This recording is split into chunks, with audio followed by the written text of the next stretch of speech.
Hello বন্ধুরা, শান্ত সমুদ্রে বড় ছোট বিভিন্ন ধরনের জাহাজ চলাচল করতে তো আমরা সবাই দেখেছি। কিন্তু শান্ত সমুদ্রে যখন ঝড় ওঠে তখন বড় বড় জাহাজগুলোকে সমুদ্রের মাঝে পাঠিয়ে দেওয়া হয়। আমরা জানি ঝড়ের সময় সবাইকে সমুদ্রের তীরে থাকার জন্য বলা হয়, কিন্তু বড় বড় জাহাজগুলোকে কেন সমুদ্রের মাঝে পাঠিয়ে দেওয়া হয় আমরা তা অনেকেই জানি না।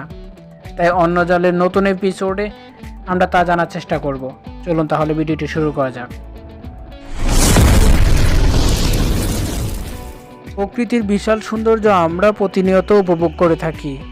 এছাড়াও সমুদ্রের বিশাল শান্ত জলরাশি আমাদের মন ছুঁয়ে যায়। সমুদ্রের এই বিশাল সৌন্দর্য দেখতে তীরে জমা হয় হাজারো পর্যটকের ভিড়, এবং শান্ত জলরাশি বেয়ে বড় বড় জাহাজ চলাচল করে অপরূপ সৌন্দর্যের প্রতিচ্ছবি তৈরি করে। কিন্তু শান্ত জলরাশি সমুদ্র যখন তার ভয়ঙ্কর রূপ ধারণ করে, তখন সমুদ্রে সৃষ্টি হওয়া বিশাল ঢেউয়ের সাথে যুদ্ধ করে চলতে হয় সমুদ্রে থাকা জাহাজগুলোকে। ঝড়ের সময় বড় জাহাজগুলোকে সমুদ্রের গভীরে পাঠিয়ে দেওয়া হয়, কারণ বড় জাহাজগুলো জেটিতে থাকলে জেটি ক্ষতিগ্রস্ত হওয়ার আশঙ্কা থাকে। তবে সাগরে জাহাজগুলো ইঞ্জিন চালু রেখে ঢেউ বা ঝড়ের সঙ্গে ভারসাম্য রক্ষা করে বাঁচতে পারে। এই জন্য সম্ভবত দুর্ঘটনা এড়াতে বড় জাহাজগুলোকে সাগরে বা সমুদ্রের মাঝে পাঠিয়ে দেওয়া হয়। ইন্টারন্যাশনাল মেরিটাইম অর্গানাইজেশনের মতে জাহাজগুলো সাগরে নিরাপদ থাকে।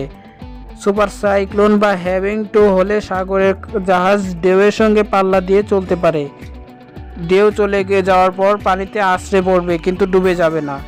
এতে জাহাজে থাকা মালামালও সুরক্ষিত থাকবে। এ সময় জাহাজ বন্দরে থাকলে তীব্র ঝড়ের ফলে সৃষ্টি ঢেউয়ের জাহাজগুলো একটা আরেকটার সঙ্গে প্রচণ্ড ধাক্কা লেগে ক্ষতিগ্রস্ত হওয়ার সম্ভাবনা থাকে।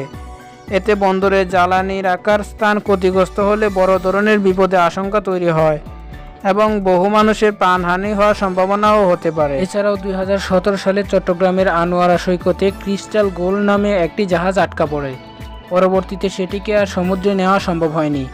তাই 192 মিটার দৈর্ঘ্যের বিশাল আকৃতির জাহাজটি দীর্ঘদিন আটকে থাকায় প্রায় 500 মিটার জায়গায় পলি জমে যায়। পরবর্তীতে 2021 সালে জাহাজটি কেটে ফেলা হয়। 1991 সালে ঘূর্ণিঝড়ের সময় কর্ণফুলী নদীর শাহ আমানত সেতুর মাঝখানে একটি বড় অংশ ভেঙে যায়। সে সময় একটি জাহাজের ধাক্কায় সেতুর মাঝখানের অংশ নদীতে বিলীন হয়ে যায়।